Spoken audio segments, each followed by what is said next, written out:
যাদের কষ্টের বিনিময়ে, যাদের ত্যাগের বিনিময়ে, যাদের পরিশ্রমের বিনিময়ে যারা ছিলেন একটি বাগানের মধু আমরা সংগ্রহ করার কারণে আজকে আপনাদের দোয়ায় দেশ দেশান্তরে যাচ্ছি। কোরআন ও সুন্নাহ থেকে দুই একটি কথা বলার সুযোগ রব্বে কারিম করে দিয়েছেন। আমি সর্বপ্রথম আল্লাহ পাকের দরবারে শুকরিয়া আদায় করছি এবং আমি আজকে সবচেয়ে বেশি আনন্দিত।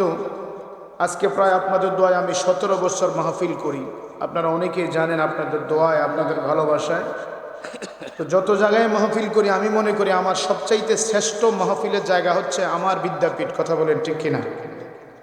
এটা আসলে আমি আল্লাহর কাছে সর্বপ্রথম কৃতজ্ঞ এবং আমার আসাতাজে কারামদের কাছে আমি কৃতজ্ঞতা প্রকাশ করছি যে আমার মতো নগণ্য নালেক, আমার মতো তাদের এই সন্তানকে মাহফিলে দুই একটি কথা বলার সুযোগ করে দিয়েছেন। এজন্য আমি আমার আসাতাজে কারামদের প্রতি শ্রদ্ধা ভক্তি এবং তাদের প্রতি আমি অবশ্যই আমার অন্তরের অন্তঃস্থল থেকে আমি তাদের জন্য দোয়া করি। বিশেষ করে আমি শ্রদ্ধাভরে স্মরণ করছি এই প্রতিষ্ঠানের শুরু লগ্ন থেকে যারা দিনের আলো ছড়িয়ে দিই আজকে অন্ধকার কবরে শুয়ে আছেন, যাদের কথা না বললে নাই হয়। বিশেষ করে এই মসজিদে যিনি দীর্ঘ বহু বৎসরের খেতাবতের দায়িত্ব পালন করেছেন, যিনি সকালবেলায় ফজরের নামাজের 1 ঘন্টা আগ থেকে মানুষকে ডেকে ডেকে ডেকে ডেকে এলাকার মানুষকে মসজিদমুখী করেছেন, এই মাদ্রাসায় যিনি দীর্ঘদিন খেদমত করেছেন, আল্লামা মরহুম মকফুর আব্দুল আজিজ রহমতুল্লাহ আলাই বাটফারা হুজুর সহ, আমিরুল্লাহ হুজুর সহ, আব্দুল মান্নান হুজুর কিছুদিন আগে চলে গেলেন, কারি মুখলিসুর রহমান হুজুর সহ, আমার ওস্তাদ হারিস স্যার সহ অনেকেই চলে গেলেন। আমার ওস্তাদ না হয় আমার বাবারও অনেক ওস্তাদ যাদেরকে আমরা পাই নাই চলে গেলেন। তাদের রুহের মাগফিরাত কামনা করছে। আল্লাহ তাবারক ওয়া তাআলা যেন তাদেরকে জান্নাতের উচ্চ মাকাম, জান্নাতের আলা মেহমান হিসেবে তাদেরকে কবুল করে, জোরে বলুন আমিন। যে সমস্ত আসাতাজে কারাম এখনো বেঁচে আছেন, যারা আজকের মাহফিলে আছেন, যারা বাড়িতে আছেন, তাদের প্রতি আমার দোয়া, আমি দোয়া করছি, আপনাদের থেকে দোয়া নিচ্ছে। আল্লাহ পাক যেন আমাদের ওস্তাদদেরকে হায়াতে তাইয়্যিবা দান করে, জোরে বলুন আমিন। আল্লাহ পাকের দরবারে শুকরিয়া জ্ঞাপন করছি যে মনিব আজকে সালাতুল মাগরিবের নামাজের পরে বরকতময় রাতের শুরুতেই আমাদেরকে একটি বেহেশতের বাগানে বসার সুযোগ করে দিয়েছেন। আমরা খুশি না বেজার? আল্লাহ তাবারক ওয়া তাআলা এই পৃথিবীর জমিনে মানুষকে সৃষ্টি করেছেন আল্লাহর একটা উদ্দেশ্যে নিয়ে। আল্লাহ বলেন, ওমা খলাকতুল জিন্না ওয়াল ইনসানা ইল্লা লিয়াবুদুন, আমি মানুষ এবং জিন জাতিকে সৃষ্টি করেছি আমি আল্লাহর ইবাদতের জন্য। জোরে বলুন সুবহানাল্লাহ। আমরা অনেকে মনে করি যে শুধু নামাজ পড়াটাই ইবাদত, 5 ওয়াক্ত নামাজ পড়াটাই ইবাদত না। একটা মুমিনের হাঁটা চলা, ওঠা বসা, কাজ কর্ম, দিন রাত্র প্রতিটা সময়ে 24 আওয়ার্স এটাই একটা ইবাদত। জোরে বলুন সুবহানাল্লাহ। এই জন্য আল্লাহ পাক এই পৃথিবীর জমিনে মানুষকে সৃষ্টি করে মানুষের 2 কাঁধে তার সৃষ্টি লগ্ন থেকে 2টি ফেরেশতা আল্লাহ নির্ধারণ করে নিয়োজিত করে দিয়েছেন। একটু জোরে বলুন না সুবহানাল্লাহ। আল্লাহ বলতেছেন, কিরামান কাতিবিনা ইয়ালামুনা মা তাফআলুন। এ বান্দা, তোমার 2 কাঁধে 2 জন ফেরেশতা আছে, একজনের নাম হচ্ছে কিরামান আর একজনের নাম কাতিবিন। 2 ফেরেশতা তোমার সকাল থেকে সন্ধ্যা, সন্ধ্যা থেকে সকাল পর্যন্ত তোমার দৈনন্দিন জীবনের ভালো এবং খারাপ দিকগুলি তারা লিখতেছে। এরপরেও আমি আল্লাহ এই জমিনের মধ্যে দিনের অংশে, রাতের অংশে কিছু ফেরেশতা নাজিল করি। জোরে বলুন সুবহানাল্লাহ। দিনের ফেরেশতাগুলি তোমার রিপোর্ট নিয়ে রাতের শুরুতে আল্লাহর কাছে চলে যায়। আবার রাতের একদল ফেরেশতা আছে যারা রাতের শুরুতে আসে, রাতের শেষে সকাল হওয়ার আগে তোমার আমার আমল নিয়ে, রিপোর্ট নিয়ে আল্লাহর কাছে চলে যায়। তো আল্লাহর ফেরেশতারা যখন আজকে জমিনে অবতরণ করছেন আমাকে আপনাকে পর্যবেক্ষণ করার জন্য, আসার পরেই দেখলেন আমরা বসে আসি জান্নাতের বাগানে। কথা বলেন ঠিক কিনা? আমার নবী বলেছেন, যেখানে কোরআন ও সুন্নাহর আলোচনা হয় এই জায়গাটা দুনিয়ার কোনো জায়গা থেকে না, রিয়াজুল জান্নাহ। আমার নবী বলেছেন এটা বেহেশতের বাগান। জোরে বলুন সুবহানাল্লাহ। আসলে অনেকেই আসবে, হুজুর বলেছেন যে তাবারুক দেওয়ার আগ পর্যন্ত মানুষ আসবে। কথা বলেন ঠিক কিনা? এই জন্য প্রিয় বাবার আমার, বুখারী মুসলিম শরীফের প্রথম হাদিস শরীফটা শুরু হয়েছে, ক্বালা রাসূলুল্লাহ সাল্লাল্লাহু আলাইহি ওয়াসাল্লাম ইন্নামাল আমালু বিন্নিয়াত। সুবহানাল্লাহ বলেন না। প্রথম হাদিস বুখারী মুসলিম শরীফে হাজারো হাজার হাদিস আছে, সর্বপ্রথম হাদিস শরীফটি শুরু হয়েছে সিয়াসিত্তার অন্যতম গ্রন্থ বুখারী মুসলিম শরীফের হাদিস হচ্ছে ইন্নামাল আমালু বিন্নিয়াত। মানুষের প্রত্যেকটি কাজ তার নিয়তের উপরে নির্ভর করে। সুবহানাল্লাহ বলেন না। এই যে আপনারা যারা বসছেন, এই যে আপনাদের নিয়তটা ছিল আমি জান্নাতের বাগানে আসব, আমি জান্নাতের বাগানের শুরুতেই বসে যাব, তাহলে আপনাদের এই নিয়তটা, আপনাদের এই বসাটা আল্লাহ জানে কি জানে না? কথা বলেন, জানে কি জানে না? তাহলে আল্লাহ বলতেছেন আমার কত বান্দা চা দোকানে বসে আছে, আমার কত বান্দা এখনো দুনিয়ার ব্যস্ততা আছে, আমার কত বান্দা এখনো হসপিটালে আছে, জেলখানায় আছে, দুনিয়ার কাজে আছে, কিন্তু আমার এই মহব্বতের বান্দাগুলি দুনিয়ার কোথাও বসে নাই। আমি আল্লাহ দুনিয়ার কোথাও বসার সুযোগ দেই নাই, তাদেরকে আজকে ছামি আনার নিচে বেহেস্তের বাগানে বসার সুযোগ করে দিয়েছি। যেই মানুষটির ইজ্জত করে আমার আপনার ইজ্জতে আল্লাহ পাক আজকের এই মাহফিলের চতুর্দিক দিয়ে ৭০,০০০ ফেরেশতা আল্লাহ পাক অবশিষ্ট অতিরিক্ত রিজার্ভ ফোর্স আল্লাহ আজকে এখানে নাজিল করে দিয়েছেন। জোরে বলুন সুবহানাল্লাহ। কত হাজার ফেরেশতা? একটু জোরে বলুন না, কত হাজার? ৭০,০০০ ফেরেশতা আজকের জন্য এই মজলিসে চলে আসছেন। কেন? আল্লাহর হাবিব বলেন, যেইভাবে মানুষ আল্লাহর ঘর খানায়ে কাবাকে সামনে রেখে চতুর্দিক দিয়ে লাব্বাইক আল্লাহুম্মা লাব্বাইক বলে মানুষ যেভাবে তাওয়াফ করে, কাবা শরীফের সম্মানে মানুষ যখন তাওয়াফ করে, আমার নবী বলতেছেন যারা মাহফিলে বসে আমার ৭০,০০০ ফেরেশতাও তাদেরকে সম্মান করে সম্মানসূচক তাওয়াফ করতেছেন। জোরে বলুন সুবহানাল্লাহ। তাহলে এমন একটি নিয়ামত আমাদেরকে দিয়েছেন কে? একটু জোরে বলুন না কে? সেই আল্লাহ পাকের দরবারে, মাহবুবে ইলাহির দরবারে অবরুন্ত লক্ষ কোটি আল্লাহর শুকরিয়া জ্ঞাপন করছি যে মনিব সুস্থ সবল রেখে আজকের এই জান্নাতের বাগানে বসার সুযোগ দিয়েছেন। উচ্চ কণ্ঠে বলি আলহামদুলিল্লাহ। লক্ষ কোটি দরুদ সালাম, তার চাইতে আরও বেশি আল্লাহর হাবিবি কিবরিয়া, আল্লাহর সৃষ্টি জগতের প্রধান আকর্ষণ, আল্লাহর সৃষ্টির জন্য যিনি কল্যাণ কারক, আফতাবে নবুওয়াত, শাহেন শাহের সালাত, সৈয়দুল মুরসালিন, শফিউল মুজনবিন, সৈয়দনা হাবিবানা শফিআনা নূরুন আলা নূর মুহাম্মদুর রাসূলুল্লাহ সাল্লাল্লাহু আলাইহি ওয়াসাল্লামের রওজা ধারে যেই নবীজির বাহন হচ্ছে বোরাক। ধরে বলুন না সুবহানাল্লাহ। যেই বোরাকে পৃথিবীর কেউ বাহন হতে পারে নাই। দুনিয়াতে কত দামি দামি গাড়ি আছে, BMW আছে, ল্যান্ড ক্রুজার আছে, রেঞ্জ রোভার আছে, এগুলা দুনিয়ার মানুষের বানানো। আর আমার নবীর যে বাহনটা হয়েছিল এটা স্বয়ং আল্লাহর জান্নাত থেকে দুনিয়াতে আসা। সুবহানাল্লাহ বলেন। যেটা অন্য কোনো পয়গম্বর যে বাহনে উঠতে পারে নাই। আমার নবীর বাহন ছিল বোরাক, আমার নবীর সফর ছিল মেরাজ, আমার নবীর লক্ষ্যস্থল ছিল কাবা কাউসাইন, আমার নবীর উদ্দেশ্য ছিল আমার আপনার মতো কোটি কোটি কোটি কোটি গুনাহগার উম্মতের নাজাতের ব্যবস্থা করা। একটু জোরে বলুন না সুবহানাল্লাহ। প্রিয় হাজিরিন, সম্মানিত উপস্থিতি, এই মাসটি অত্যন্ত গুরুত্বপূর্ণ একটি মাস। যে মাসটার নাম হচ্ছে রজব মাস। জোরে বলুন কি মাস? যেই মাস আসলে পেয়ারা নবী সাল্লাল্লাহু আলাইহি সাল্লাম প্রতিটি মুনাজাতে আল্লাহর কাছে বলতেন আল্লাহুম্মা, আমার সাথে বলেন আল্লাহুম্মা বারিক লানা ফি রজব ওয়া শাবান ওয়া বাল্লিগনা ইলা শাহরি রমাদান। এটা জোরে বলুন না সুবহানাল্লাহ। এই মাসের কতই গুরুত্ব আল্লাহর হাবিব বলতেছেন। আজকে আমি দেখলাম বুখারী শরীফের একটি হাদিস শরীফ, আমার নবী বলেন এই মাসে যারা একটা রোজা রাখবে। কয়টা রোজা?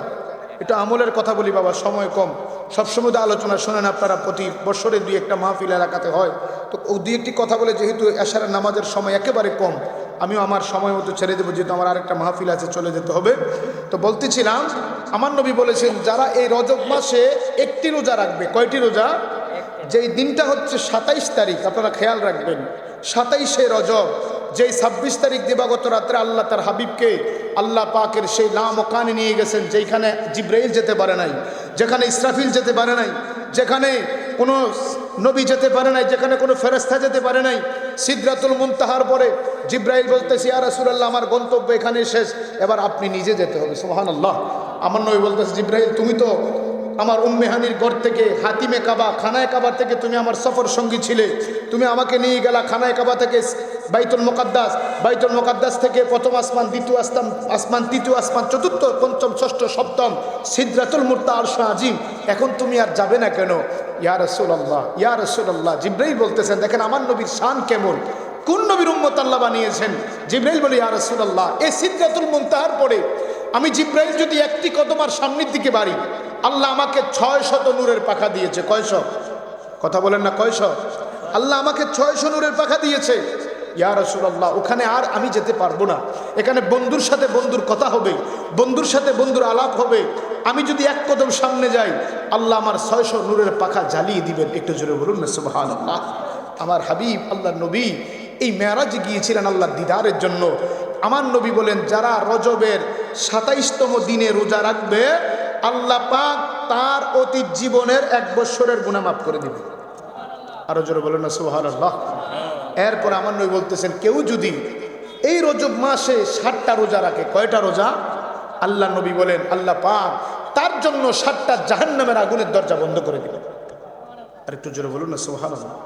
আল্লাহ নবী বলতেছেন, আমার উম্মতের মধ্যে কেউ যদি এই রজব মাস পাইয়া ৮টা রোজা রাখবে, আমি আল্লাহ, আমার আল্লাহ ওই বান্দা বান্দির জন্য আল্লাহর ৮টা জান্নাতের দরজা খুলে দিবে। বান্দার যেই দরজা দিয়ে ইচ্ছা আল্লাহর জান্নাতে ঢুকে যাবে। আল্লাহ নবী বলেন, এই মাসে যদি কেউ ১৫টা রোজা রাখেন, আল্লাহ রাব্বুল আলামিনের হাবিব বলেন, কেউ যদি এই মাস পাওয়ার পরে ১৫ দিন রোজা রাখে, আল্লাহ রাব্বুল আলামিন তার জন্মলগ্ন থেকে শুরু করে রোজা শেষ ১৫ দিন পর্যন্ত এই সময়ের মধ্যে বান্দার যত গুনাহ হয়েছে আল্লাহ তাবারক ওয়া তাআলা তার সমস্ত গুনাহ মাফ করে। মায়ের গর্ভ থেকে সন্তান যেমন নিষ্পাপ হয়ে বের হয়ে যায়, আল্লাহ রাব্বুল আলামিন বান্দাকে নিষ্পাপ বানিয়ে দিবেন। এরপর থেকে তার আমলনামায় কোনো গুনাহ থাকবে না। বান্দা যা নেক করবে তার আমলনামায় শুধু নেক লেখা হয়ে যাবে। এই হচ্ছে রজব মাস, যেই মাসের ব্যাপারে সাহাবায়ে কেরাম আম্মা জান আয়েশা সিদ্দিকা রাদিয়াল্লাহু তাআলা আনহাকে আল্লাহ নবীর কিছু সাহাবায়ে কেরাম এসে প্রশ্ন করলেন। কারণ নবীর সাহাবারা দেখতেন যখন রজব মাস আসতেন আমার নবী ইবাদতের মাত্রা বাড়িয়ে দিতেন। সুবহানাল্লাহ বলেন না। আর আমরা, হুজুর বলেছিলেন যে আউয়াবিন করেন, আমি লক্ষ্য করে দেখলাম যে হুজুর সম্মান ২-৪ জন আছে, আর সব চলে গেছে। বাবা আমল কবে করবেন? কারণ আল্লাহ দুনিয়ার জমিনে আমাদেরকে পাঠিয়েছেন। কেন পাঠাইলেন? আল্লাহ সবচেয়ে বড় মায়া করে ভালোবেসে পাঠাইছেন। কারণ আল্লাহ বলেন, আমার ইবাদত করার মতো ফেরেশতার অভাব নাই। গাছপালা তরুলতা ১৮,০০০ মাখলুকাত, ৮০,০০০ আলম আমি আল্লাহর জিকির করে, জোরে বলুন না সুবহানাল্লাহ। আল্লাহর আর কত ইবাদত আল্লাহ নিবে? আল্লাহ তো সব বান্দা সব সৃষ্টি ইবাদত করে। আল্লাহ বলে ভালো লাগে না? ও বান্দা সবচেয়ে বড় মায়া করে ফেরেশতাদেরকে নিয়ে মিটিং করলাম। ও ফেরেশতারা, আমি আল্লাহ চাচ্ছি দুনিয়াতে মানুষ বানাইবো, তোমরা কি বলো? ফেরেশতারা বলে, আল্লাহ মানুষ বানাইন না। দুনিয়াতে যাবে, ঝগড়া করবে, বিবাদ করবে, মারামারি করবে, কাটাকাটি করবে, হিংসা করবে, মানুষ মানুষকে দেখতে পারবে না, মানুষ মানুষের সম্পদ লুট করবে, চুরি করবে, ডাকাতি করবে। আল্লাহ তারপরে বলেন, আমি যা জানি তোমরা জানো। আল্লাহ বলেন, ইন্নী আ'লামু মা লা তা'লামুন। ও ফেরেশতারা, আমি আল্লাহ যা জানি তোমরা জানো না। এই যে আপনারা আজকে যারা বেহেশতের বাগানে বসছেন, বলেন তো আল্লাহ দেখে কি দেখে না? একটু জোরে বলেন। এই বিশ্বাসটা কি আমাদের আছে? হাত উঠে দেখান একটু বাবা, আল্লাহ দেখে কি দেখে না? এখন আল্লাহ ফেরেশতাদেরকে ডাক দিয়ে বলে, এই ফেরেশতারা, তোমরা একটু বুটুয়া শরীফের মাদ্রাসা দিয়ে দেখো তো। আল্লাহ আমরা তো এখানেই আছি, জোরে বলুন না সুবহানাল্লাহ। এখানে কতজন ফেরেশতা আছে আজকে? ৭০,০০০। জোরে বলুন কয় হাজার?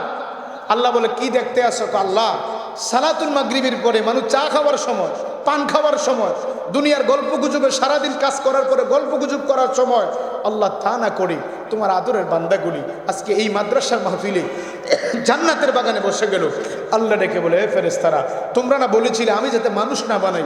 দেখো না আমার বান্দাগুলি মাহফিলে বসে গেছে, তোমরা সাক্ষী থাকো। আমি আল্লাহ তোমাদেরকে সাক্ষী রেখে আমার বান্দার জীবনের গুনাহ মাফ করে দিন। আর একটু জোরে বলুন না সুবহানাল্লাহ। এই জন্য পেয়ারা হাজিরের সম্মানিত উপস্থিতি, আল্লাহর কোরআনে কারীম থেকে ছোট্ট একটা আয়াতে কারিমা তেলাওয়াত করেছিলাম। আল্লাহ পাক ৩০ পারা কোরআন শরীফের মধ্যে ১১৪টা সূরা আমার আল্লাহ নাজিল করলেন। এর মধ্যে ১০৩ নম্বর সূরাটি হচ্ছে সূরাতুল আসর। সুবহানাল্লাহ বলেন না। সূরাতুল আসরের ব্যাপারে আমার আল্লাহ বলেন, ওয়াল আসর ইন্নাল ইনসানা লাফি খুসর ইল্লাল্লাযীনা আমানু ওয়া আমিলুস সালিহাতি ওয়া তাওয়াসাউ বিল হাক্কি ওয়া তাওয়াসাউ বিস সাবর। একবার আওয়াজ করে বলা যাবে কি আল্লাহু আকবার? আল্লাহ রেখে বলে, দুনিয়ার মানুষ, ওয়াল আসরি, আমি আল্লাহ সময়ের কসম নিলাম, আসরের কসম নিলাম। আল্লাহ দুনিয়াতে কত কিছু আছে, আপনি কেন সময়ের কসম নিলেন?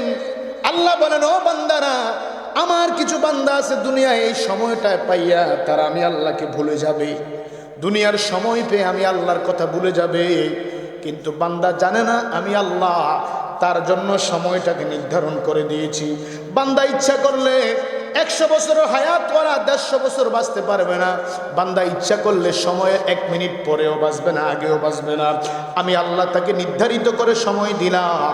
আর আমি সময়ের কসমটা এই জন্য নিয়েছি, আসরের কসম নিয়েছি। আমি আল্লাহ সবচাইতে মায়া করে এই সুজলা সুফলা পৃথিবীটাকে আমি আল্লাহ সাজাইলাম। এমনই একটা আসরের সময় আমি আল্লাহ এই পৃথিবীটা ধ্বংস করে দেব। একবার আওয়াজ করে বলেন আল্লাহু আকবার। এই জন্য আমার আল্লাহ সূরাতুর রহমানে আল্লাহ বলতেছেন, কুল্লু মান আলাইহা ফান। বান্দারে দুনিয়া পাইয়া আমি আল্লাহরে ভুলে যাইও না। এই দুনিয়া সারা জীবনের জন্য না, এই দুনিয়া তোমার থাকার জায়গা না। ও বান্দা জেনে রাখো, এই দুনিয়াতে আমি আল্লাহ নির্ধারিত সময় দিয়া তোমারে পাঠাইছি। বান্দা এই সময়টা পাইয়া আমি আল্লাহরে ভুলে যাইও না। তুমি মনে রাখতে হবে, আলমে দুনিয়ার চেয়ে আলমে বরজকের সময়টা হাজার হাজার বছর, যেই সময়টা তুমি কল্পনা করেও পারবে না, যেই সময়টার নির্ধারিত কোনো সময় নাই, ওই সময়টা তুমি কবরে থাকতে হবে। হাদিস শরীফের মধ্যে আছে, সর্বনিম্ন একটা মানুষ কবরে থাকতে হবে 50,000 বছর। কত বছর? কত বছর? আচ্ছা এবার বলেন তো, একটা সাগরের মধ্যে একটা ইট যদি আপনি নিক্ষেপ করেন, এটা কি খুশ করে পাওয়া যাবে? কথা বলেন, পাওয়া যাবে? আরে এরকম বড় বড় 100 মিটার 180 মিটার জাহাজ ডুবে গেলে তো সাগরে পাওয়া যায় না।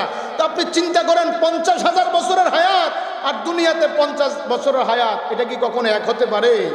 আল্লাহ বলেন, বান্দা এই জন্য আমি আল্লাহ আসরের কসম নিলাম। আল্লাহ বলতেছেন, ইন্নাল ইনসানা লাফি খুসর। দুনিয়াতে মানুষ পাঠাইয়া আল্লাহ বলতেছেন সব মানুষগুলি ক্ষতিগ্রস্ত, তবে হা ইল্লাল্লাযীনা আমানু। আল্লাহ বলে দুনিয়ার জমিনে 4 ব্যক্তি ছাড়া সবাই ক্ষতিগ্রস্ত। সাহাবায়ে কেরাম বললেন, ইয়া রাসূলুল্লাহ, এই 4 ব্যক্তি কারা?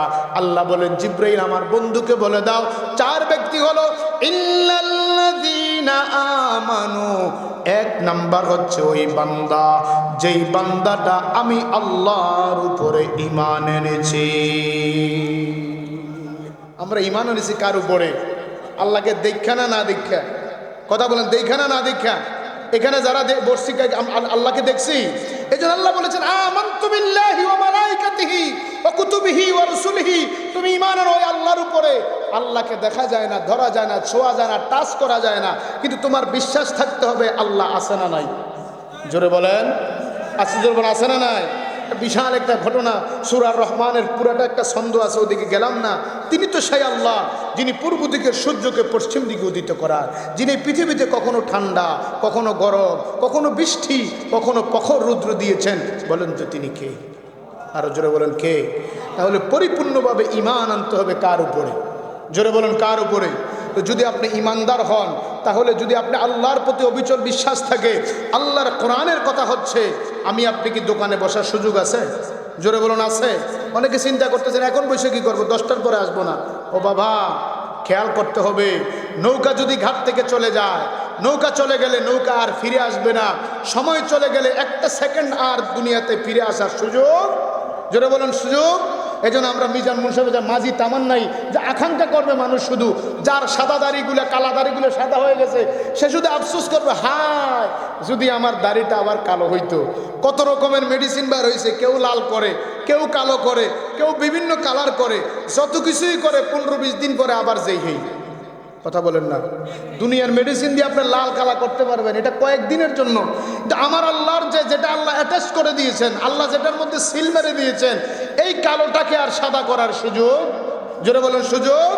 আমরা মনে করি 10টার পরে মাহফিলে আসবো। ওরে বাবা, মনে করতে করতে সময় চলে যাবে। 10টা বাজে যদি তুমি মাহফিলে বসবা, এটার কি গ্যারান্টি? এমনও তো হতে পারে 10টার সময় বুকের ব্যথা শুরু হয়েছে, তুমি হসপিটালে যেতে হবে। ঠিক কিনা বলেন? এই জামানায় একজন বাদশাহ ছিলেন, বাদশাহ হারুনুর রশিদ, যিনি ছিলেন অনেক বড়, বাংলাদেশের মতো 9টা রাজ্যের বাদশাহ ছিলেন বাদশাহ হারুন। জোরে বলুন সুবহানাল্লাহ। বাদশাহ হারুন, খলিফা হারুনুর রশিদ, উনি সবচেয়ে বড় একজন আল্লাহওয়ালা, আল্লাহর ওলি ছিলেন। দুনিয়ার বাদশাহিত্যের মধ্যে তিনি আল্লাহর মাহবুব বান্দার কাতারে চলে গেছে। জোরে বলুন সুবহানাল্লাহ। তো একদিন উনি ওনার বিবি, যার নাম ছিল মালেকা জুবাইদা, যে জুবাইদার নামে মক্কা মদিনায় যারা যাচ্ছেন, আপনারা যে পানি পান করতেছেন জমজমের পানি ছাড়া, যে পানিটা মক্কা মদিনায় পাওয়া যায়, এটা হচ্ছে নহরে জুবাইদা। যে জুবাইদা ছিলেন পরমা সুন্দরী, বহু অপার এসেছে জুবাইদাকে বিয়ে করার জন্য। জুবাইদা বলে, না, আমি এমন একজন লোককে বিয়ে করব যে আমার মনের একটা আশা পূরণ করে দিব। জোরে বলে সুবহানাল্লাহ। বাদশাহ হারুন খবর পাইলেন এমন একটা বিবি দরকার, সে কি চায়? তখন রুবাইয়া বলতেছে, আমি চাচ্ছি ওই ব্যক্তিকে আমি স্বামী হিসাবে গ্রহণ করব যে বাগদাদের এই ফুরাত নদী থেকে এমন একটা লাইন করে দিবে কিয়ামত পর্যন্ত, যাতে আল্লাহর মেহমান হাজী সাহেবেরা মক্কা মদিনায় পানি পান করতে পারে। জোরে বলে সুবহানাল্লাহ। একটা লাইন উনি করে দিয়েছেন সেই বাগদাদের ফুরাত নদী থেকে, যেই নহরটা এখনো আছে আরাফার ময়দানের পাশে দিয়ে গেছে, মিনা মুজদালিফার পাশে দিয়া এই নহরটা আছে। এটার নাম দেওয়া হয়েছে নহরে জুবাইদা, ওনার বিবির নামে। তো একদিন খলিফা হারুনুর রশিদ আর ওনার বিবি সাগরের পারে হাঁটতেছেন। সুবহানাল্লাহ বলেন না? আমরা অনেক সময় কক্সবাজার সাগরে যাই না বাবা? মাশাআল্লাহ, আমাদের দেশে সাগরের যে অবস্থা, সাগরে থাক দূরের কথা, নদীর কাছে গেলেও তো বর্তমানে সিচুয়েশনে চোখ এবং আপনার জীবনকে, নফসকে কন্ট্রোল করা কঠিন হয়ে যায়। কথা বলেন ঠিক কিনা? হজরতে বাদশাহ হজরতে খলিফা হারুনুর রশিদ ওনার স্ত্রী রাস্তা দিয়ে যায়, সাগরের পারে যায়। হঠাৎ করে দেখে ওই জামানার মধ্যে একটা পাগল ছিল, যার নাম ছিল বাহালুল। জোরে বলে সুবহানাল্লাহ। বাহালুল পাগলা সমুদ্রের পাশে আঙ্গুল দিয়ে এইভাবে গর্ত করে করে এইভাবে ঘরের সিস্টেমে ঘর বানাইতেছে। তো এখন বাদশাও যায়, বাদশার বিবিও যায়। বাদশা একটু পিছনে, তার বিবি অনেক সামনে চলে আসলেন। হাঁটতেছে হাঁটতেছে হঠাৎ করে দেখি ওই পাগল বাহালুল, যদিও পাগল ছিল, দুনিয়ার পাগল না, সেও ছিল জামানার একজন বড় কুতুবুল আলম। আওয়াজ করে বলুন সুবহানাল্লাহ। ওই বাদশাহ হারুনুর রশিদের স্ত্রী জুবাইদা দেখতেছে ভাই পাগল বাহালুল সাগরের পারে আঙ্গুল দিয়ে ঘর বানায়, আর বলতেছে এই ঘর আমি বিক্রি করব, কে নিয়ে যাবা, কে নিয়ে যাবা? জুবাইদা বলে, ও পাগল বাহালুল, এগুলা কি আঁকতেছো, কি বানাইতেছো? কয় রে বাদশার বিবি, আমি ঘর আঁকতেছি, আমি ঘর আঁকতেছি। কি করবা? আমি ঘরগুলা বিক্রি করব। কেন বিক্রি করবা? আমার ঘর যে কিনবে সে আল্লাহর জান্নাত কিনে নিবে। জোরে বলেন সুবহানাল্লাহ। তো মহিলাদের মন সাধারণত পুরুষদের চাইতে একটু কঠিন না নরম? জোরে বলেন কঠিন না নরম? তো এখন উনি বলতেছে কত, ঘরের দাম কত? মাত্র 1 টাকা। সুবহানাল্লাহ বলেন না? ঘরের দাম কত? কয় টাকা? কয় টাকা? পাগল বাহালুল ঘর বানাইতেছে সাগরের পারে। দেখবেন সাগরের পারে বালিগুলো থেকে নরম, এখন আঁকতেছেন, পানি এসে আবার এটা কি করে যায়, ধুলিসাৎ করে দিয়ে যায়। এখন সাগরের পারে ঘর বানাইতেছে, বলতেছে এ পাগলা, তুমি ঘরগুলা কি করবো? আমি বিক্রি করব। দাম কত? জোরে বলেন দাম কত? 1 টাকা দাম। তো বিবি বলতেছে ঠিক আছে, তাহলে আমাকে একটা ঘর দাও, এই 1 টাকা তোমাকে দিয়ে দিলাম। সুবহানাল্লাহ বলেন না? নহরে জুবাইদা, বাদশাহ হারুনের স্ত্রী জুবাইদা 1 টাকা দিয়ে একটা ঘর কিনলেন। কিনে সামনের দিকে যায়, পিছন দিয়ে বাদশাহ হারুন আসতেছে, বলতেছে পাগল বাহালুল কি করো? বাদশাহ আমি ঘর বিক্রি করি। তো কিসের ঘর? আপনি দেখতেছেন না আমি আঁকতেছি, গর্ত করতেছি, এটা একটা ঘর। দাম কত? কয় টাকা? সেটা বলেন কয় টাকা? ঘরের দাম কত? 1 টাকা। তা বাদশাহ একটু খামখেয়ালি করলেন, বলতেছে পাগলে কিনা বলে ছাগলে কিনা খায়, পাগলায় নদীর পারে ঘর বানাইয়া সাগরের পারে ঘর বানাইয়া বিক্রি করে, আর বলতেছে যেই ঘর কিনবে সে আল্লাহর জান্নাত কিনে নিবে। জোরে বলুন সুবহানাল্লাহ। বাদশাহ জিনিসটা গুরুত্ব দিলেন না, উনি বলেন পাগলে কিনা বলে চলে গেলেন হেঁটে হেঁটে। রাতের বেলা স্বামী স্ত্রী ঘুমাইয়া গেলেন। সুবহানাল্লাহ বলবেন না? স্বামী স্ত্রী রাতের বেলা ঘুমিয়ে গেলেন। হঠাৎ করে বাদশাহ হারুন স্বপ্নে দেখতেছে উনি আল্লাহর জান্নাতের সামনে হাজির হয়ে গেছে, এবং দেখে জান্নাতের বহুগুলি রুম দেখা যায়, কামরা দেখা যায়। হঠাৎ করে লক্ষ্য করলো একটা দরজার মধ্যে ওনার বিবি জুবাইদার নাম দেখা যায়। সুবহানাল্লাহ বলেন না? এখন দৌড়ে গেছে, ঘরের সামনে তো ফেরেশতা দাঁড়ানো আছে। এখন যখন দেখছে ওনার বিবি বাদশাহ হারুনের স্ত্রী জুবাইদার ঘর, সুবহানাল্লাহ বলেন না? এখন বাদশাহ বলতেছে যে আমি সরে যাও, আমি ঢুকবো, এটা তো আমার বিবির ঘর। কারণ বেহেশত দেখলে কার না ঢুকতে মনে চায়? আল্লাহু আকবার বলবেন না? ফেরেশতা বলে সরে যাও এখান থেকে, তুমি ঢুকবে কেন? এটা নির্ধারিত করা তোমার বিবির জন্য, ইচ্ছা করলেও তুমি ঢুকতে পারবে। যখন ধাক্কা মারলো এখন ওনার ঘুম ভেঙে গেছে। সুবহানাল্লাহ বলেন না? বাদশাহ হারুনের ঘুম ভেঙে গেছে, দেখে তার বিবি জুবাইদা ঘুমাইতেছে। উনি ডাক দিলেন, এ জুবাইদা উঠে যাও। স্বামী গভীর রজনীতে হঠাৎ আমাকে কেন ডাক দিলেন? কই বিবি, আমি এমন একটা আশ্চর্য স্বপ্নে দেখলাম, আমি বড় আশ্চর্য হয়ে গেলাম। আপনি কি স্বপ্ন দেখলেন? আমি দেখলাম জান্নাতের মধ্যে অনেকগুলো কক্ষ দেখা যায়, একটা কক্ষের মধ্যে তোমার নাম লেখা। সুবহানাল্লাহ বলেন না। কয় স্বামী এটা কি বলেন? এটা কেন, কিভাবে জান্নাতে আমার ঘর হলো?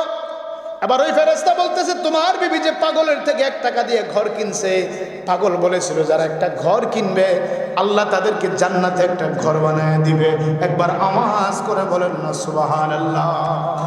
বাসা তো পাগল হয়ে গেছে, কি দেখলাম কি দেখলাম, দৌড়ে সকালবেলা আবার চলে গেছে সমুদ্রের পারে। সুবহানাল্লাহ বলবেন না। যাই দেখে পাগলা আজকেও ঘর বানাইতেছে, বানায় মানে বলতেছে ঘর বিক্রি হবে, ঘর বিক্রি হবে, কে কিনবা? বাসা যায় পাগলা ঘর কত? ও কে আপনি? আমি বাদশাহ হারুন। সুবহানাল্লাহ বলেন না। একটা ঘর দাও। ও দিতে পারি, তবে শর্ত হইলো আপনার অর্ধেকটা রাজ্য আমাকে দিয়ে দিতে হবে। সুবহানাল্লাহ। গতকালকে ঘরের দাম কত ছিল? 1 টাকা। জোরে বলুন কয় টাকা? আজকে ঘরের দাম কত? অর্ধেকটা রাজ্য দিলে একটা ঘর দেবো। বাদশাহ গায়ে পাগলা, কালকে তো 1 টাকা বিক্রি করছো। বাদশা রে, কালকে যে তোমার বিবি ঘর কিনছে না দেখে কিনছে। সুবহানাল্লাহ বলেন না। তার নিয়তটা ছিল দেখে নাই, সে বিশ্বাস করেছে যে এখানে ঘর কিনলে জান্নাতের ঘর পাও। তুমি তো না দেখা, তুমি তো যখন জান্নাত দেখছো তখন কিনতে আসছো। তো অনেকে আসবে 10টার সময়, যে বক্তা যদি ভালো হয় তারপর আইসাম শুনলাম কি অবস্থা, কিন্তু ঘর তো আগেই বিক্রি হয়ে যাচ্ছে। সুবহানাল্লাহ।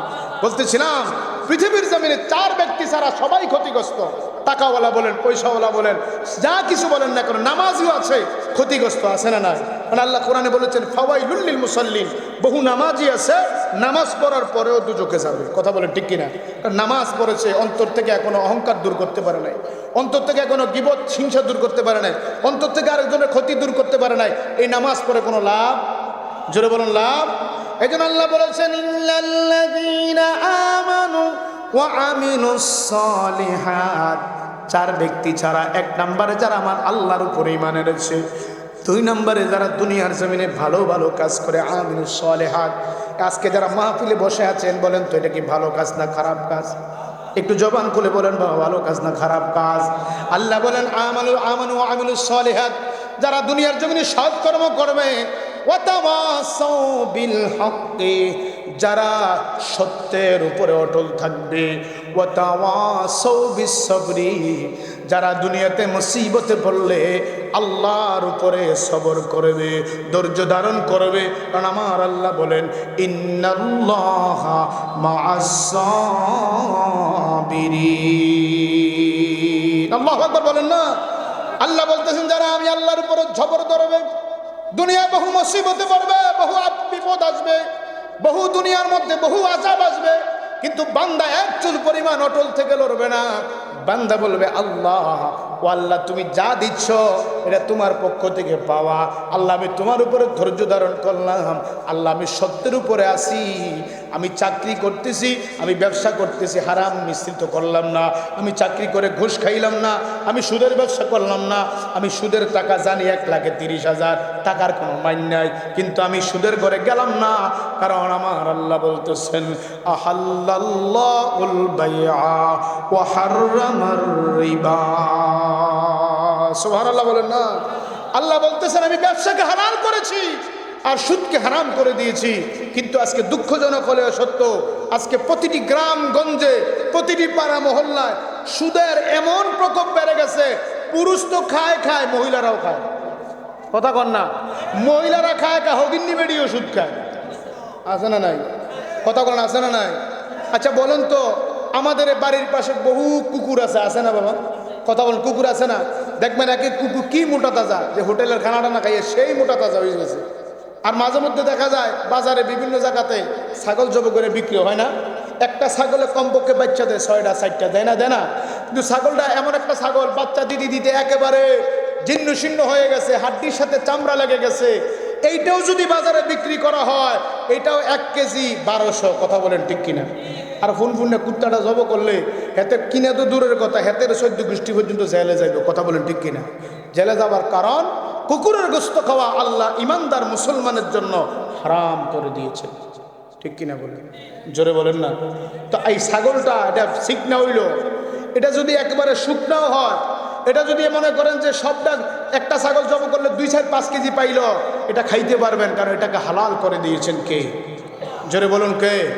তাহলে যেমন কুকুরের গোশত খাওয়া যেমন হারাম, সুরের গোশত খাওয়া যেমন হারাম, মুসলমানের জন্য সুদ খাওয়া তেমন কথা কন না, কথা বলেন না। সুদ খাওয়া কি হালাল না হারাম? আরো জোরে বলেন হালাল না হারাম? কিন্তু আমাদের এলাকায় সুদ নাই ইনশাল্লাহ, নাকি? কথা কয় না? সুদ আছে।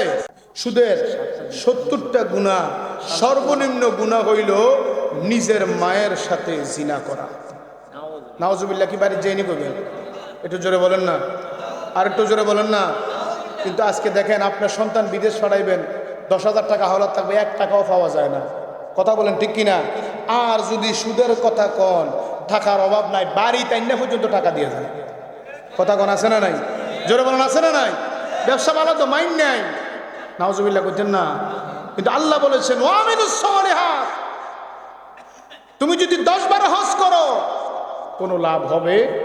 তুমি যদি সামনের কাতারে মুটাসের উপর বরফুকুরবার কেন্দ্রীয় মসজিদে নামাজ পড়ো, ইমামের পিছনে যদি দাঁড়ায় কপালের মধ্যে টাকা, আল্লাহর কসম, তোমার খাবার যদি হালাল না হয়, তোমার যদি ব্যবসা যদি হালাল না হয়, আল্লাহর জাতের কসম, তোমার একটা ওয়াক্ত নামাজও আমার মালিকের দরবারে কবুল হবে। জোরে বলেন হবে? তাহলে আমানু ওয়া আমিলুস সালিহাত, আমরা সৎকর্ম করতে হবে। ওয়া তাওয়াসাউ বিল হাক্কি, সত্যের মধ্যে থাকতে হবে। বরফুকুরফার এক কথা, কমলপুর আরেক কথা, বালুতুবা যায় আরেক কথা, শোকবাজার যায় আরেক কথা। আছে না নাই? কথা কয় না? আছে না নাই? যেদিকে যেই রকম বাপ, এদিকে এইরকম স্বভাব। কথা বলেন ঠিক না বেঠিক? খবরদার, সাবধান আমার ভাইয়েরা, আমার এলাকার বাবারা। বাঁচতে হবে আমাদেরকে বাঁচার মতো, কারণ দুনিয়াতে সব মানুষও তো বাঁচে, বাঁচার তো মানুষের অভাব নাই। কিন্তু বুঝতে হবে আপনি এমন বাঁচা বাঁচবেন যাতে আপনার বাঁচাটা হয় আল্লাহর পছন্দের বাঁচা। কথা বলেন ঠিক কিনা? জোরে বলেন ঠিক না বেঠিক? কারণ দুনিয়াতে তো বহু লোক আছে, এমন লোক আছে যে আজকে বিধর্মী হওয়ার কারণে আমার আল্লাহকে একটা সেজদাও দেয় নাই। আল্লাহ তাকেও 70 বছর হায়াত দিয়েছে, তাকেও 80 বছরের জিন্দেগি দিয়েছে। তো আপনি কি তার সাথে একটা ইমানদারের তুলনা করবেন? জোরে বলেন করবেন? একটা ইমানদার, সে যদি 5 বছরের একটা বাচ্চাও যদি মারা যায়, সে ইমানদার হয়ে যদি মারা যায়, তার জন্য আল্লাহর জান্নাত নির্ধারিত। কথা বলেন ঠিক কিনা? যেটা আমার নবী বলেছেন, মান ক্বালা লা ইলাহা ইল্লাল্লাহ ফাদাখালাল জান্নাহ। একটু জোরে বলুন না সুবহানাল্লাহ। তাই আমি মুসলমান হয়েছি, কেমন মুসলমান হতে হবে? মুসলমান হতে হবে সিদ্দিক আকবরের মতো, মুসলমান হতে হবে ফারুক আজমের মতো, মুসলমান হতে হবে ওসমান জিন্নুরাইনের মতো, মুসলমান হতে হবে খালিদ ইবনে ওয়ালিদের মতো। কথা বলেন ঠিক কিনা? তো এই জন্য আমরা সত্যের পথে অটল থাকতে হবে এবং যা বিপদ আসে ধৈর্য ধারণ করতে হবে। কথা বলেন ঠিক কিনা? আজকে তো মুসিবত আসলে আমরা রং পাল্টাই দিই, মাঝে মধ্যে এমন কথা বলি, আরে আল্লাহ কোনো কানা হয়ে গেছে, দুনিয়ার বিপদ আমার উপরে দিচ্ছে, তাকে চোখে দেখে না, এরকম বলে কি বলে না? আল্লাহ বলে আমি দুনিয়াতে পাঠাইছি কেন? আল্লাযী খালাকাল মাউতা ওয়াল হায়াতা লিয়াবলুয়াকুম আইয়ুকুম আহসানু আমালা। সুবহানাল্লাহ বলেন না? আপনি ধৈর্য ধারণ করতে হবে। আপনি দুনিয়াতে কি পাইলেন? বাদশাহ হারুনুর রশিদ একদিন তার খাস কারনায় বসে আছে, এখন তার উজিরকে ইশারা দিলেন যে আমাকে একটা গ্লাস পানি দাও। সুবহানাল্লাহ বলেন না? এখন যখন পানিটা পান করবেন, ওই বাহারুল পাগলা আবার হাজির হয়ে গেছে, বলতেছে বাদশাহ কি খাইবেন? আমি পানি পান করবো। রাখেন, একটু পরে পান করেন। সুবহানাল্লাহ বলেন না? ও কেন পরে পান করবো? এখন বাদশাহ পাগলা বলতেছে, এ বাদশাহ হারুন, মনে করেন এই দুনিয়াতে এই এক গ্লাস পানি ছাড়া আর কোনো পানি নেই। সুবহানাল্লাহ বলবেন না? এখন আপনি খাবার খেয়েছেন, এখন পানির প্রয়োজন। আপনি যদি এখন পানি পান করতে চান, কোনো পানি নাই এই পানিটা ছাড়া, এই মুহূর্তে যদি একজনের কাছে এক গ্লাস পানি থাকে, আর যদি বলা হয় আপনার রাজ্যটা লিখে না দিলে, অর্ধেকটা রাজ্য লিখে না দিলে আপনাকে পানি দেওয়া হবে না, আপনি কি করবেন? বাদশা বলে, এ পাগল, এক গ্লাস পানির কত দাম? আমার খাবার যখন গলা আটকে যায়, আমি যখন খাবার খেয়ে গলা আটকে যায়, পানি না খাইলে আমার জীবন বন্ধ হয়ে যাবে, আমার জীবন চলে যাবে। এই মুহূর্তে অর্ধেকটা রাজ্য দিয়ে হলেও আমি এই দুনিয়াতে আমার পানিটা বড় প্রয়োজন। সুবহানাল্লাহ বলেন না? তাহলে আপনি এক গ্লাস পানির জন্য অর্ধেকটা পৃথিবী দিয়ে দিতে হবে। এখন আপনি এক গ্লাস পানি পান করলেন, পান করার পর এটা বন্ধ হয়ে গেল, প্রস্রাব হচ্ছে না, আপনার পানিটা বার করার কোনো রাস্তা নেই। এখন আপনি কি করবেন? ও পেরেশান হয়ে যাবো, হসপিটাল কই, ডাক্তার কই, কবিরাজ কই, নিয়ে আসো। এখন সব আসলো, কেউ আপনাকে ভালো করতে পারলো না। একটা ডাক্তার বললো আমি ভালো করতে পারবো, তবে শর্ত হলো অর্ধেকটা রাজ্য আমাকে দিয়ে দিতে হবে। সুবহানাল্লাহ বলেন না? এখন আপনি কি করবেন? বাঁচার জন্য অর্ধেকটা রাজ্য হলো দিয়ে আমার জীবন রক্ষা করতে হবে। এখন পাগলা বলতেছে, তাহলে বলেন তো, এক গ্লাস পানির বিনিময়ে অর্ধেকটা রাজ্য শেষ, আর এক গ্লাস পানি পান করার বিনিময়ে অর্ধেক শেষ, এটা বাহির করার জন্য অর্ধেক দেখছে, তাহলে আপনার দুনিয়াতে আর কিসের চিন্তা, কিসের দুনিয়ার বাদশা, কিসের দুনিয়ার চিন্তা চেতনা? আপনি খেয়াল করে দেখেন, আপনার মতো মানুষটা এক গ্লাস পানির কাছে হেরে গেলেন, কথা বলেন ঠিক কিনা? এখন এই কথা বলার পরে বাদশা বড় খুশি হয়ে কয়, এ পাগলা নে, আমি তোর একটা লাঠি দিলাম। সুবহানাল্লাহ বলেন না? এই লাঠিটা তোরে দিলাম, তুই তো আসলে পাগল, যদি তোর থেকে কোনো বেকুব মানুষ আরো বোকা মানুষ পাস, আমার লাঠিটা তারে দিয়ে দিন। জোরে বলুন সুবহানাল্লাহ। দীর্ঘদিন হয়ে গেছে লাঠি নিয়ে পাগলা ঘুরতেছে ঘুরতেছে, একদিন রাজার দরবারে এসে বলতেছে, দেখতেছে রাজা এক জায়গায় সফরে যাবে, কাপড় চোপড় গুছাচ্ছে, কোন কোন কাপড় পরবে, 7 দিন থাকবে, কোন দিন কোন কাপড় পরবে, কোন দিন কোন খাবার খাবে, খাবার রেডি করতেছে, কাপড় চোপড় রেডি করতেছে, কোন গাড়িতে যাবে, গাড়ি রেডি করতেছে। সুবহানাল্লাহ বলেন না?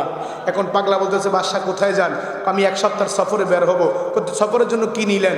আমি সফরে কোন দিন কোন জামাটা গায়ে দিব এটা রেডি করলাম, কোন দিন কোন খাবারটা খাবো, সকালে কি খাইবো, দুপুরে কি খাইবো, রাত্রে কি খাইবো, আমি রেডি করতেছি। সুবহানাল্লাহ বলেন না? এখন এই পাগলা ডাক দিয়া কয়, বাদশা হারুন, নাও এই লাঠিটা আমি তোমারে দান করে দিলাম। বাদশা ডাক দিয়া বলে, হারুন আমি বলেছিলাম এই লাঠিটা দেয়া দিবি তুমি ওই মানুষটাকে যে তোমার চেয়েও বোকা, যে তোমার চেয়ে আরো বড় পাগল। এবার ওই পাগলা ডাক দিয়া কয়, বাদশা রে, আমি দেখলাম আমার চেয়ে বড় পাগল হইলা তুমি। সুবহানাল্লাহ। আমি তোমার চেয়ে কি পাগল? আমি একটা রাজ্য চালাচ্ছি, তুমি আমাকে পাগল বলতেছো কেন? তুমি পাগল না, তুমি 1 সপ্তাহ সফরে যাইবা, কোন দিন কোন জামাটা পরবা, কোন দিন কোন খাবার খাইবা, সকালে কি খাইবা, দুপুরে কি খাইবা, তুমি রেডি করে তোমার লোক সমাজ কিনে চলে যাচ্ছ।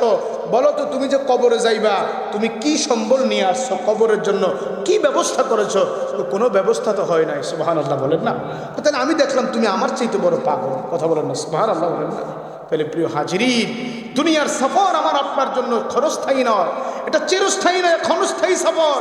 এই সফরের জন্য আপনি বাড়ি করতেছেন, আপনার বড় ফোলা কোথায় থাকবে, ছোট ছেলে কোথায় থাকবে, মেজো ছেলে কোথায় থাকবে, আপনি কোথায় থাকবেন? ও বাবা, দুনিয়ার জন্য এত সুন্দর আয়োজন করতেছেন, একটাবার খেয়াল করে দেখেন না, আপনার 50,000 বছরের এই কবর আপনি কিভাবে থাকবেন?